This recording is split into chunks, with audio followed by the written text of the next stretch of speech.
चुनाव से पहले देश की जीडीपी ने लंबी छलांग लगाई है। अक्टूबर दिसंबर तिमाही में देश का जीडीपी ग्रोथ सबके अनुमान से ज्यादा रहा।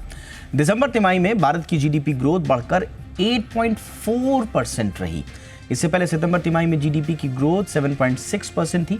अनुमान था कि दिसंबर तिमाही में देश की जीडीपी ग्रोथ 6.6% रह सकती है, लेकिन ये आंकड़ा उम्मीद से काफी बेहतर निकला।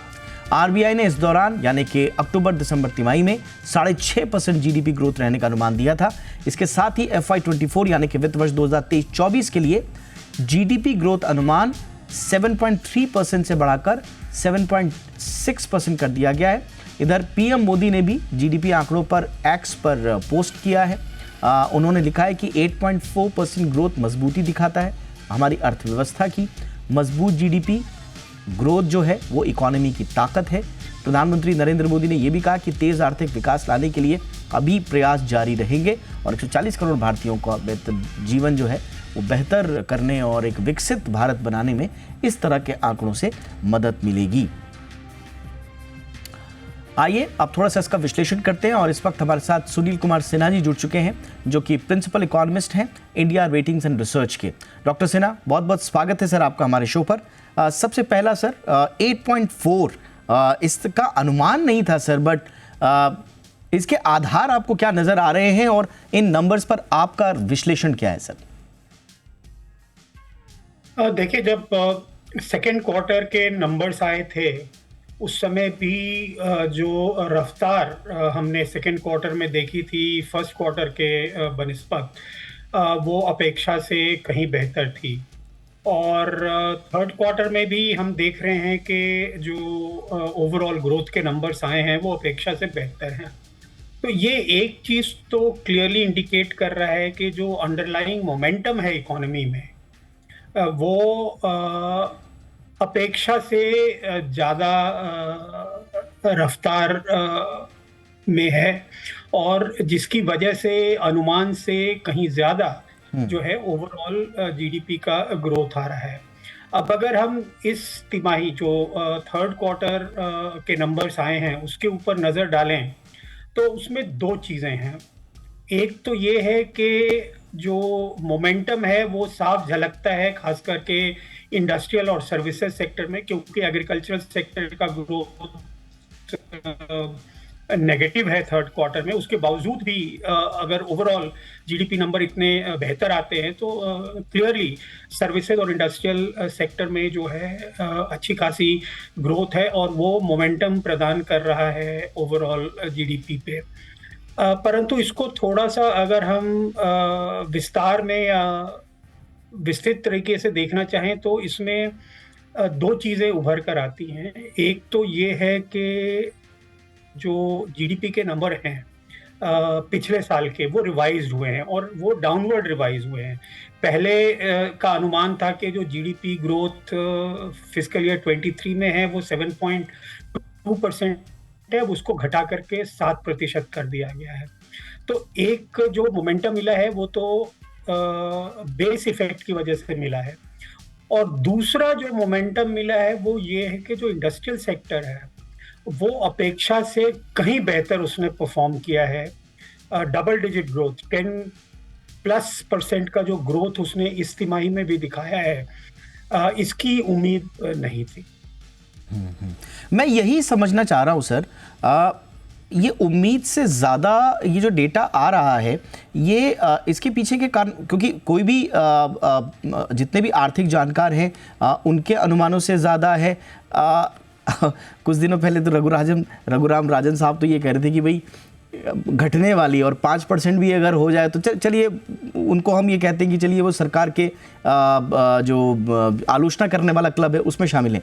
लेकिन जो सरकार के साथ भी हैं और जो क्लोजली मॉनिटर कर रहे हैं उनका भी इतना ज़्यादा अनुमान नहीं था। तो ये कौन सा एक्शन हो रहा है सर जो इन डेटा को रिफ्लेक्ट कर रहा है?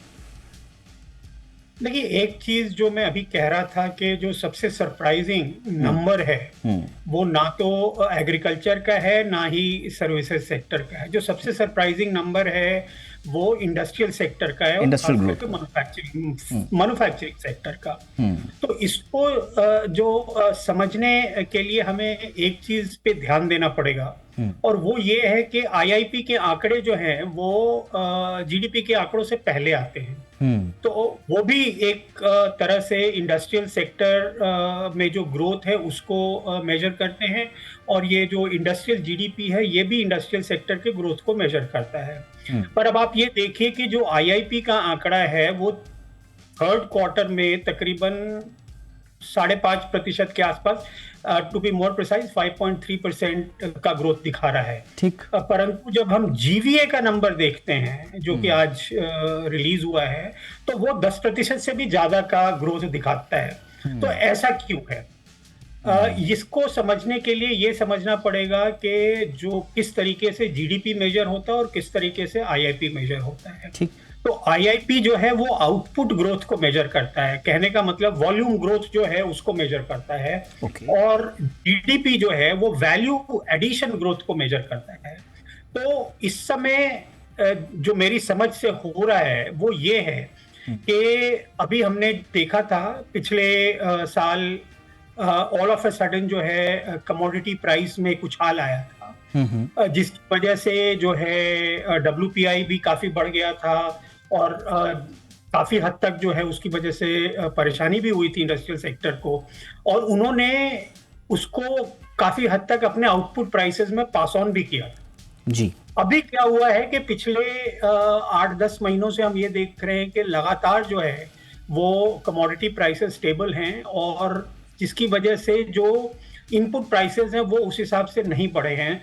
परंतु जो कॉर्पोरेट सेक्टर है उसने वो इनपुट प्राइसेस में जो रिडक्शन या स्टेबिलिटी है उसको अपने आउटपुट प्राइसेस में पास ऑन नहीं किया। तो इसकी वजह से उनका जो output prices minus input prices है वो बहुत ज्यादा है, और वही वैल्यू एडेड यानी जीडीपी में वही चीज जो है वो आप कैप्चर करते हैं। अब इसका एक दूसरा पहलू आप ये देख लीजिए, इसी की वजह से जो है कॉर्पोरेट रिजल्ट्स जो है वो भी बहुत अच्छे हैं। और जो तीसरा जो इसका एक एंगल है वो ये है कि दो नंबर जो है आज के सीएसओ रिलीज में, एनएसओ के रिलीज में है, एक को हम जीवीए ग्रोथ कहते हैं और दूसरे को जीडीपी ग्रोथ कहते हैं। तो जीडीपी ग्रोथ जो है और जीवीए ग्रोथ में फर्क सिर्फ इतना होता है कि जीवीए में अगर आप नेट टैक्सेस जो है, मतलब टैक्स माइनस सब्सिडी को अगर आप इंक्लूड कर लें तो वो जीडीपी बन जाता है। तो आप ये देखिए कि जीवीए का ग्रोथ जो है वो most of the economist including हम लोगों का जो अनुमान था उसके आसपास ही है, परंतु जीडीपी ग्रोथ जो है वो हमारे अनुमान से बहुत ज्यादा है, और उसमें जो एक महत्वपूर्ण कंपोनेंट है वो ये नेट टैक्सेस का है, जो कि बहुत ज्यादा इस तिमाही में था, क्योंकि कॉर्पोरेट रिजल्ट्स अच्छे थे तो उन्होंने टैक्सेस ज्यादा दिए, और वो आपको गवर्नमेंट फाइनेंसेस में भी दिख रहे हैं। गवर्नमेंट इज कंटिन्यूअसली सेइंग कि हमारे जो टैक्स कलेक्शन है वो बहुत रोबस्ट है। All right sir, Q3 FY 2024 के उसका जो ज़्यादातर अनुमान हमने देखा था वो 6 to 6.8% का जो प्रोजेक्शन था पहले का जो था।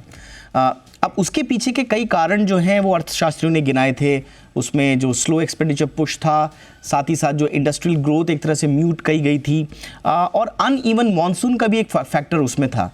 तो आपको लग रहा है सर कि ये सारे के सारे फैक्टर्स अब वापस आ गए हैं ट्रैक पे, अब इन फैक्टर्स का कोई रिफ्लेक्शन नहीं दिखेगा, या कुछ चुनौतियां अभी रहेंगी? एक चुनौतियां बिल्कुल हैं। अगर आप आज का जो नंबर है उसको डिमांड साइड से देखने की कोशिश करें, उसमें 3 बड़े कंपोनेंट होते हैं। एक होता है जिसको हम प्राइवेट फाइनल कंजम्पशन एक्सपेंडिचर कहते हैं, जो सीधा सीधा ये बताता है कि जो कंजम्पशन डिमांड है उसमें क्या हो रहा है। दूसरा जो जीएफसीएफ है जिसको ग्रॉस फिक्स्ड कैपिटल फॉर्मेशन कहते हैं, वो ये दिखाता है कि जो इन्वेस्टमेंट एक्टिविटी है वो कैसी है। और तीसरा कंपोनेंट जो है वो ये दिखाता है कि गवर्नमेंट फाइनल कंजम्पशन मतलब सरकार का खर्चा कितना हो रहा है। और चौथा जो है वो है एक्सपोर्ट्स माइनस इंपोर्ट्स। तो इसमें से अगर आप देखें तो जो गवर्नमेंट फाइनल कंजम्पशन एक्सपेंडिचर है वो थर्ड क्वार्टर में नेगेटिव ग्रोथ दिखा रहा है। कंजम्पशन डिमांड एक्सपेंडिचर है वो ग्रोथ दिखा रहा है बहुत नॉमिनल 3% के आसपास। जो एक्चुअली ड्राइव कर रहा है इकोनॉमी को वो है इन्वेस्टमेंट। और यहाँ पे एक चीज समझना जरूरी है कि जिस हिसाब से both union and state government का फोकस इस समय कैपेक्स के ऊपर है, कैपिटल एक्सपेंडिचर के ऊपर है, वो एक बहुत बड़ा कारण है जो कि सपोर्ट प्रदान कर रहा है ओवरऑल जीडीपी को। लेकिन अगर आप उसको इस तरीके से देखें कि कंजम्पशन डिमांड का कितना कंट्रीब्यूशन है जीडीपी को, या जो इन्वेस्टमेंट डिमांड है उसका कितना बड़ा कंट्रीब्यूशन है, तो इन्वेस्टमेंट डिमांड का कंट्रीब्यूशन इस समय तकरीबन 34-35% के आसपास है, और 57-58% जो कंट्रीब्यूशन है वो जीडीपी को कंजम्पशन डिमांड से आता है। तो आने वाले समय में लगातार ये उम्मीद करना कि गवर्नमेंट कैपेक्स ही जो है ग्रोथ को ड्राइव कर पाएगा वो बड़ा मुश्किल है, क्योंकि हमने इस साल भी देखा कि यूनियन गवर्नमेंट ने अपने बजट में जो है फिस्कल डेफिसिट को कम करने की तरफ कदम उठाया है, और ये धीरे धीरे जो है वो गवर्नमेंट के एक्सपेंडिचर को कैप करेगा इस उम्मीद में कि प्राइवेट कैपेक्स जो है वो शुरू हो जाए। अब वो तो आने वाला समय बताएगा, बट जो सबसे बड़ा कंपोनेंट है जो कंजम्पशन डिमांड है वो अभी भी उस तरीके से नहीं बिहेव कर रहा है जैसा कि वो प्री कोविड पीरियड में बिहेव करता है। प्री कोविड पीरियड का अगर आप एनुअल एवरेज देखें तो 12 से लेके 19 तक वो तकरीबन 6 से 7% की दर से ग्रो कर रहा था। तो वो एक चैलेंज रहेगा इकोनॉमी के। ऑलराइट सर, बहुत बहुत धन्यवाद सर, आपने वक्त निकाला। थोड़ा आज का विषय कई अर्थशास्त्रियों के लिए भी थोड़ा सा जटिल हो गया, इतने नंबर्स की ग्रोथ का अनुमान किसी ने जाहिर नहीं किया था, लेकिन आपने बहुत अच्छे से इसके बैकग्राउंडर्स को समझाया सर, एक एक पॉइंट को आपने कनेक्ट किया, और जो वाकई में अभी चुनौती है जिसमें आपने बहुत इंपॉर्टेंटली जो बोला है कि गवर्नमेंट का जो कैपेक्स एक्सपेंडिचर है या उस पर जो फोकस है, क्या यही आगे ड्राइव करेगा, इसमें बहुत एक संशय बना हुआ है और चुनौती भी बनी हुई है। लेकिन देखते हैं सर आगे नंबर्स किस तरह से रहेंगे, समय समय पर आपसे बातचीत होती रहेगी। आज के लिए आपने वक्त निकाला सर, बहुत बहुत शुक्रिया।